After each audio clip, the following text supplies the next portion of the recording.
When the Islamic warrior Saladin conquered the Crusaders and took control of Jerusalem, all right, he entered into an agreement that the Muslims would protect the Christian churches. And so he appointed two Muslim families. Both of these families had been in Jerusalem for, close to 1,000 years. And each generation has passed down the key. The key. Right. The physical key. Mr. Judah said that the key he presently has is 800 years old. It's incredible. He had another key, but it broke. And this is a Muslim. I mean, yes. Adabi Judah is a Muslim. And he said it's a great honor for a Muslim to hold the key to the Church of the Holy Sepulchre, which is the most important church in Christendom. That's not disrespect. That's, See, we don't hear this in America. We don't hear, because what we have been told is Christian Americans, you should hate Muslims, you should kill Muslims. Because they're going to tear down all the churches yes. and basically just ransack them and everything else. But here we have two families that for nearly 1,000 years have actually been watching over Christian churches. That's right. So who planted into our minds here in America that we should hate and kill Muslims?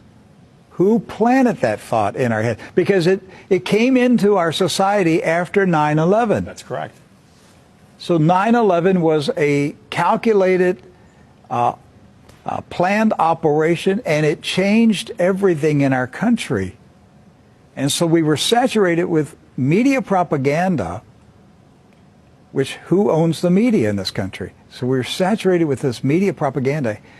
You Americans, you need to hate Muslims. You need to go to war. You need to send your sons to go kill Muslims. All right?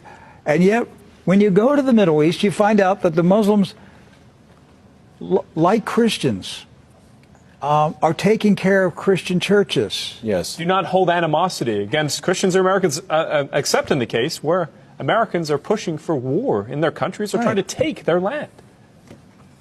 So they've lived together. They've lived together for centuries and centuries. Jews, Christians, and Muslims have lived together for centuries. They were buying and selling. They were trading. They were doing business together. They were building houses next door to each other for centuries. And it didn't change until the Zionists came. Now, see, you say, wait a minute, I thought Zionists are Jews. Not all Jews are Zionists. And not all Zionists are Jews. Right. Zionism is a political movement. Yes. Right. It's an ideology. Yes. Not an ethnicity. And so when the Zionists came to Jerusalem and Palestine, basically in the 1920s and 30s and 40s, right, they came to agitate. They came to infiltrate. They came to seize control. And so they formed paramilitary groups, like Irgun. And that's where Ariel Sharon and Menachem Begin, and these guys were young terrorists. And so there's where the hatred started to come in. The fighting, the animosity, the bitterness. But it didn't start until the Zionists appeared. Jews, Muslims, and Christians were coexisting. Yes. That's right.